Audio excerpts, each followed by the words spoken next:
Chapter 20. Into the Furnaces. Sam had never known darkness like this. In all the violence and wrongdoing that he had experienced in his short time on this planet, nothing had ever pulled a black veil over his heart like the one that covered it now. After what could only be considered the most valiant effort to protect the lives of those that sought to do him harm, he lost his struggle. The bullet to his neck caused him to bleed out faster than his body could repair the damage. As the last breath of air escaped from his lungs, he could hear the first beat of a darkened heart begin to pulse. There was no mistake. He did not have to guess what was going to happen next. He was about to die and go to hell. No matter how hard he fought against it, the master of that hell was about to be born again on this world. It was not a slow descent. As soon as his eyes shut, he was struggling against the tar-like viscosity of the black sludge. The last bit of light slipped from his eyes, and he wound up here, fighting and struggling for a single breath of air. Through his valiant efforts to escape this murky prison, he began to feel hatred in his thoughts. He started to curse his existence. He was quick to blame God for putting him on this planet in the hands of such evil people. He cursed his broken mind for sending him to a place like this when he slept. He cursed the world that never understood what was happening, and for never taking time to see what was below the surface of a person that never wanted any of this. His frustration was great. The powerful rush of self-loathing gave way to anger. That anger gave way to strength. Sam burst through the surface of the black slop with a mighty thrust. His lungs expanded and pulled in a deep breath. He could feel the sting from the heat and ash that filled this world. The smell of sulfur penetrated his nose, almost causing him to vomit. His dilating eyes were filled with the sight of hundreds of screaming souls burning alive. Beyond those souls, all he could see was destruction. Crumbled buildings and great clouds of smoke filled the sky. Even with vision warped by heat distortion, he could see the enormity of the annihilation around him. Each visit to the furnaces was different. Most of the time, the terrain was small and limited. However, in this visit, the landscape was vast and detailed. What Sam was seeing appeared to be the real world, blended with his own private hell. An overlay of what was happening outside. Was this the price the real world paid for his death? His inability to stay alive brought these consequences. All these people died by his hands. Do you like what I've done with the place? Malice's words crackled across the sky like thunder. His voice sent shivers down Sam's spine. Pure evil has a sound to it that will make most men stop in their tracks. But Malice's voice made Sam want to put a gun in his mouth just to escape the boogeyman. Sam's personal demon was now in control of immense amounts of power, and from what Sam was seeing, he was using them to lay waste to everything around him. A quiver took control of Sam's chin as he fought to keep the tears back. The wretched sound of Malice's words flooded his mind and his heart with memories of abuse and torment at the hands of others. Horrid screams of both anger and pain perforated the air around him like howling phantoms come to steal his sanity. He was not safe, and this was not where he belonged. Summoning another burst of massive strength, he rocketed out of the black sludge with ferocious speed and crushed the charred ground beneath his feet as he landed. The day's events had brought a new sense of confidence to him.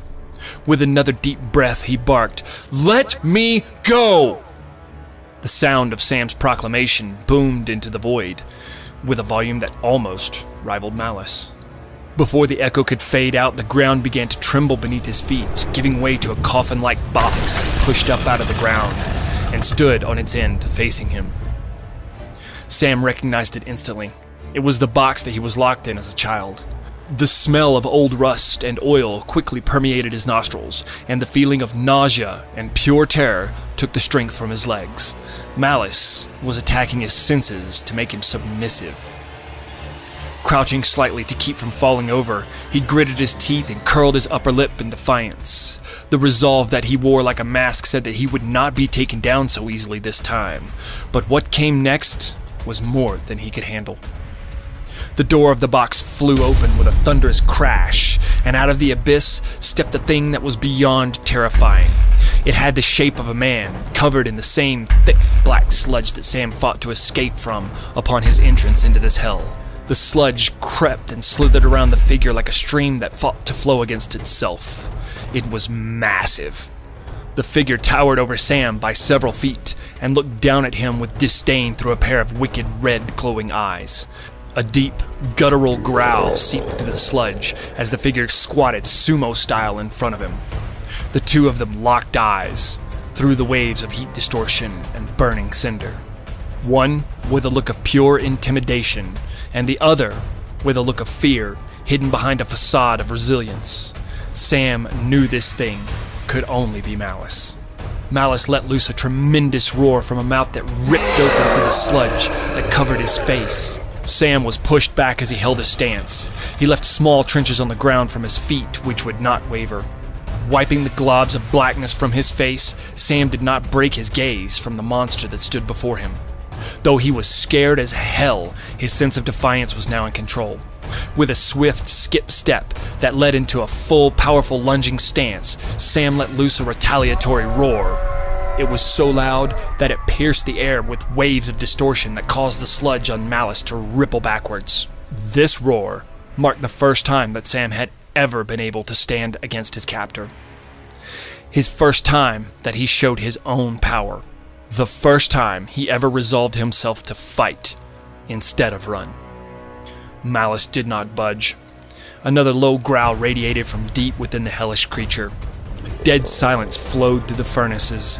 Malice stood back up, towering high above Sam. Look at the brave little boy.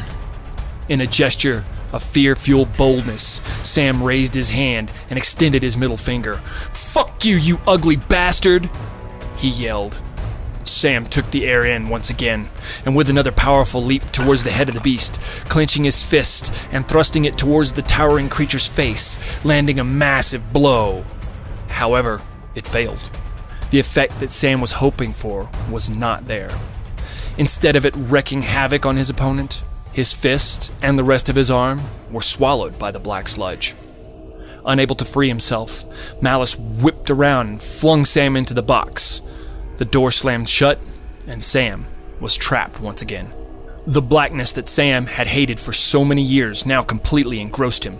There was no light, just the muted rustling sounds of his hands pressing against the inside of the box as he looked for a way out. The sounds of loose screws, nuts, bolts, and razor blades that still littered the box filled his ears as they shifted around below his feet. The smell of rust and oil filled the air once again, and eventually, so did the whimpers of a defeated little boy.